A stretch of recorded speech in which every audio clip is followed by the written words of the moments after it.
Okay, so we've got mitosis. So mitosis is this idea of your cellular division. So it's when you're growing, you're just producing more cells. And we're thinking of eukaryotic cells here. So we'll talk about different forms of division, and you often compare it to binary fission, which can be seen as a form of asexual reproduction as well. Binary fission is a lot more simple. Mitosis is regarded as being a little bit more of a complex process. And again, it's just that idea that eukaryotes are a little bit more complex than, bacteria and things like that. So here's an overview. We'll look at these steps in detail, but it's just important to know what each of the names are and what the main thing happening is. So, mitosis, we're obviously on a specific part of the cell cycle here, but it's good to know what else goes on in the cell cycle. So that's what we call interphase. And it's just when you've got stuff like, your DNA is being replicated, or your organelles are growing, the cell's growing, it's just doing its thing, hanging out, getting prepared for mitosis. So after that process, we then get to the actual cell division. So you've got prophase. So prophase is your initial step. So you've got prophase, metaphase, anaphase, and telophase. These are your 4 steps of mitosis. A way to remember this is by PMAT.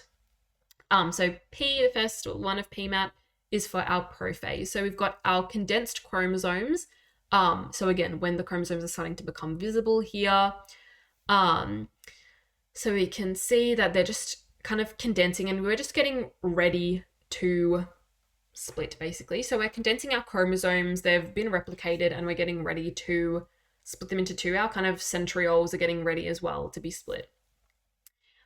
So we then move on to metaphase. So M for metaphase, you can also think about the middle. I think that's a common one to think about. So prophase, everything's just getting ready. Now with your metaphase is when they actually start to properly move. So they line up, as you can see here, sort of in the middle, and then they're just getting ready to split apart. Ultimately, your centrioles are these little structures here, and they're starting to attach to the centromeres of your chromosomes, and they're lining up at separate poles, getting ready for them, to give the chromosomes a bit of a yank.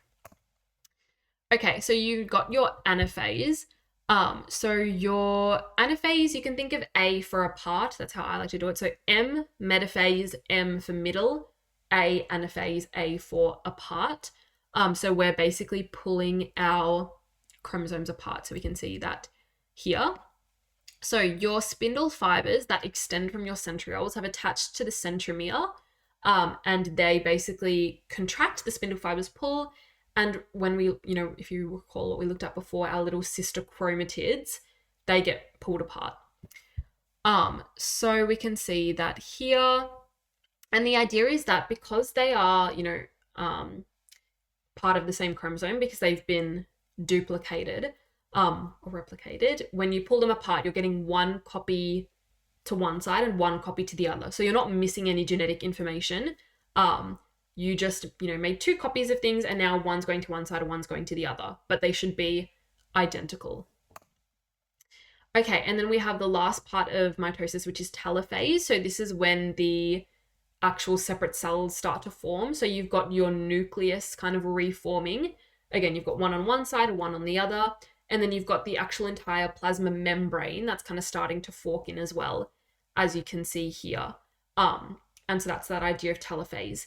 The actual final separation is cytokinesis. So this idea of these cells actually dividing and splitting. This is a step that is considered sort of post-mitosis. Sometimes it can be seen, like people can call cytokinesis a stage of mitosis. Technically, it's only your PMAT. So your prophase, metaphase, anaphase, telophase, that's mitosis done. And then cytokinesis is when you have that final sort of splitting of the cell. So hopefully that makes sense. Again, the way I like to think about it is prophase, just your initial kind of getting ready. Your metaphase, your M lining up in the middle. And then your anaphase is when you're pulling them apart. And then your cytokinesis is them being fully separated. Did I just miss telophase? I just missed telophase. Your telophase is when they're kind of being, separated. And then cytokinesis is that final sort of cleavage. or cleave. Okay, so in terms of genetic variation, so this is when we start to think about meiosis and kind of looking at cell division, but then also the production of gametes. So that's when we start to get in things like prophase 1. We ultimately have it's basically the exact same steps as this, but you are doing it twice almost. So that's why you get a haploid number. So here we have basically double the amount of chromosomes that we need, and then we're separating them. So now we have the appropriate number of chromosomes that we need. But then with meiosis, you basically have another one of these sort of mitosis processes. And then so you divide those cells again, and then that's why you end up with 4 haploid cells, as opposed to in mitosis, 2 diploid cells. Okay, so we'll look at a diagram of this in a second, but crossing over and recombination, it's basically this idea of when your homologous chromosomes, almost, I like to think of it as like holding hands and kind of exchanging genetic information. I don't know, let's say like you've got jewelry on one hand, you hold hands with your friend and you swap jewelry, something like that. It's this idea of them coming to contact and exchanging genetic information. And then independent assortment of chromosomes is just this idea of when your chromosomes ultimately get shuffled around randomly, basically. So it'll make more sense when we look at a diagram in a second, but those are some really important things to bear in mind when we think about meiosis, because the whole point of meiosis, unlike mitosis is just cell division. We just need to make more cells, we need to grow. Meiosis is when we need to create gametes to create offspring, ultimately. So the idea here of genetic variation, so what we've just discussed here, is really, really important, and ways to increase that are really important as well. So we can see an overview of meiosis here. So you've got your interphases we were discussing before, and then you go into your prophase, your metaphase, your anaphase, and your telophase, and that's ultimately very similar. You then go into your second lot of this. So your prophase, your metaphase, your anaphase, and your telophase. So the exact same thing is happening. Your metaphase is when they're lining up in the middle. Your anaphase is when they're being pulled apart. Your telophase is when they're kind of closing up, and then ultimately cytokinesis as well. The end result, though, is that you've got 4 haploid cells. So we'll have a look here. You've got your 2 homologous chromosomes. So your homologous chromosomes, again, you've got your metaphase, your anaphase, and your telophase. They separate. You then have your metaphase, your anaphase, and your telophase, and you can see that your homologous chromosomes, so you've got, basically those 2 kind of copies, you're able to split them, and then they enter this cell, and then you've got a haploid number, as opposed to here where you've got your diploid number. So that's the idea there. You have, with mitosis, you have 46, okay, you like ultimately have 46 chromosomes at the start, but they look like this. So they're kind of doubled up, right? Because you've got that extra genetic information. So in the first phase of meiosis, you've got your homologous chromosomes and you split those up. But then because they've been duplicated, because they've been replicated, we're able to go through this metaphase, anaphase, telophase again, and then our 46 chromosomes become 23. So hopefully that kind of makes sense. It's just this idea of I like to kind of think about it, if you've got your homologous chromosome, so you've got a copy from mum and a copy from dad, right? Is how you can think about it. You then duplicate them. So you've kind of got 2 copies from mum, 2 copies from dad. Ultimately, you go through this process and they split. So now you've got 4 cells, 4 gametes, one of dad's copies, the other of dad's copies, one of mum's copies, the other of mum's copies. That's what you can kind of think about. But bearing in mind, I do like this diagram because if you have a look at it, these 2 chromosomes here are a little bit reshuffled. This is what we were talking about in terms of that crossing over. So you can see here, hopefully you can see, I know the diagram is a little bit small, but the chromosomes are pairing up. And you can see by the time we get here, we've got little bits of light blue on dark blue and vice versa. That's that idea of crossing over. They've kind of shaken hands and said like, okay, let me give you a little bit of my genetic information, you give me a bit of yours. And that means that in these gametes, we've got even more sort of genetic variation. So, you know, I was talking about like, if you had one chromosome, sorry, this one's like dad's chromosomes, this one is dad's chromosome, this one is mum's, this one is mum's as well. They're not genetically identical anymore because they've shared a little bit of information. So if you, let's say that one of these was to be fertilized, this chromosome is not identical to the one that, you know, your mother gave you, for example, because now it's got a little bit of stuff from dad, and then now you give that to your offspring, and it's a little bit different as well. Hopefully that makes sense. Okay, so we've talked about how they're haploid. So this is a diagram of the table that we were just looking at.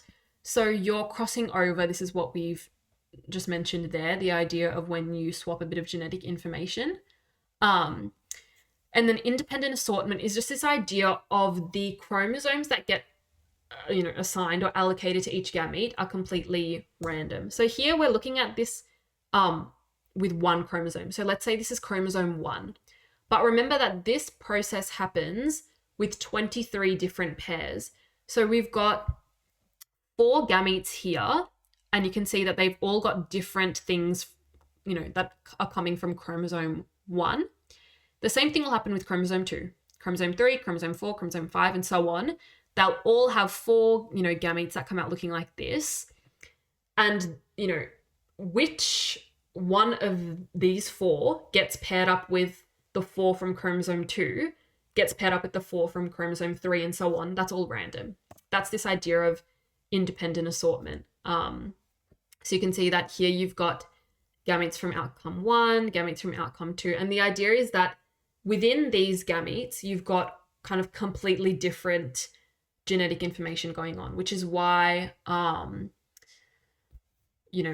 siblings look different ultimately, because you've got different genetic information in the ovum, different genetic information in the sperm. And then obviously that is different as well when they come together. Hopefully that is all kind of clear. Please ask in the chat if any of that isn't making sense, but I hope that is kind of understandable. Okay, so then again, we're already talking about this. We're already like, okay, wow, we've got such a great genetic variation here. Obviously, the actual fertilization is even more different. This idea of you have, however many millions of sperm coming and fertilizing this egg. Again, it's different genetic information. So you've got however many sperm released. And again, this is what's going on in all of them. All of those sperm have got different assortments of, chromosomes of genetic information in them. And then they now come to this ovum and they mix with the chromosomes in there. It's just a lot of different variation, which again is why siblings can look so different and is why different people look so different. Okay, so then obviously you've got 2 haploid cells. They fuse together. You've now got diploid cells. So you've got 23 chromosomes from the sperm, 23 chromosomes from the ovum. Together, this fertilized egg, you've now got 46 chromosomes, which is exactly the number that you need. Okay, so this just shows, again, the process of meiosis to create sperm and to create ova. So something to note here is we've got our, so you can see we've got our homologous chromosomes here. So one goes into one cell, one goes into the other. You then split them at the centromere, and that's what you've got. And then you've got your genetic information within 4 sperm. So then that's 4 sperm cells. Great. With the ovum, it's a little bit different. So you've got 4, ova, let's say. 3 of them will basically degenerate. One of these 4 gametes will kind of grow and become the mature ovum that's released. These other 3 are called polar bodies. They'll basically just wither away ultimately. Okay, so this is just showing mitosis versus meiosis, and this is what what I was describing before in terms of binary fission, which is what you see in bacteria, for example. Binary fission is rapid, super quick. It's like what you think about, when you think about bacteria growing on their little agar plates. Happens super quickly because you literally just have to copy this circular chromosome and cut it in half. That's it. That's literally binary fission, very simple. Whereas mitosis, as we've talked about, is a little bit more complicated. But you start with this cell. Again, you've got your prophase, you've got your metaphase, you've got your anaphase, ultimately your telophase and your cytokinesis. So you start with a diploid number and you end with 2 diploid numbers. So these cells are identical to this first cell. With meiosis, you've got these homologous pairs. The homologous pairs are split. Then these chromosomes are split in half. Then you've got your gametes, which are haploid. So hopefully that makes sense. So this is what I mean when you've got, like, let's say that this is your copy from mum and this is your copy from dad. This is a different chromosome, your copy from mum, your copy from dad, for example, right? Whereas here you can see this may be your copy from mum, this may be your copy from dad, this is another copy from mum, this is another copy from dad, for example. So hopefully the difference between mitosis and meiosis is making some sense. And this is just another diagram that represents that. So you can see here, you split this, the sister chromatids, whereas here you split the homologous chromosomes and then the sister chromatids. Okay, lovely. So in terms of mutations with your chromosomes, so these are when you've got quite big mutations, because if you've got a mutation in a chromosome, that's a decent chunk of, could be a gene, right? So you could have part of it deleted, so your long chromosome becomes short. This is obviously a bit of a worry because then, that genetic information that you've lost could be important. Duplication, now you've got double the information. Inversion, you've just swapped it. So again, it's very important with genes. Everything is about that specific base sequence. So with all of these, you might think, oh, duplication isn't that bad, like as long as you've got the stuff there, or like inversion isn't that bad as long as the gene is there somewhere. But if you invert something, let's say in the middle of a gene, that specific nucleotide sequence is now messed up. The results of that could be bad as well. Insertion, this one may not be as bad. Again, it just depends if you've inserted a whole gene or like half a gene. But as long as that genetic material is kind of translocation, I should say. As long as that genetic material is kind of somewhere, it may not be as bad, let's say, compared to deletion. But that's just the idea here. So you're kind of taking part of chromosome 4 and chucking it on chromosome 20. And then translocation is just chromosome 4 and chromosome 20 swap. Okay. So looking at polyploidy, so we've talked about haploid and diploid. So again, haploid is with your gametes, diploid is with your sort of typical somatic cells. Polyploidy is when you have doubles or triples of everything. I shouldn't say doubles actually, because you should have doubles of everything, but triples or quadruples of everything. So we looked at, like Klinefelter or trisomy 21, like Down syndrome. And there's just one additional chromosome, or, with Turner's one missing chromosome. With polyploidy, every single chromosome has got 3, or every single chromosome, there's 4. So that's the idea of you've got basically duplication of the entire set. So the idea is that it may or may not be harmful depending on what organism you are. Often in plants, it's not really a bad thing. For example, I think like often strawberries are polyploidy. Yeah. So strawberries, this idea that they may be made on purpose to be polyploid because it makes them a bit bigger. And yeah, other plants, it may not be that bad. With animals, or like humans, for example, if it's sort of like everything, like every cell, it's not necessarily viable. Often it's not viable. But if it is just certain cells, for example, some specific cells in the liver, then it may not be that detrimental to health. So it just depends on what the organism is, like if it's affecting every cell in the body or if it's just affecting some cells.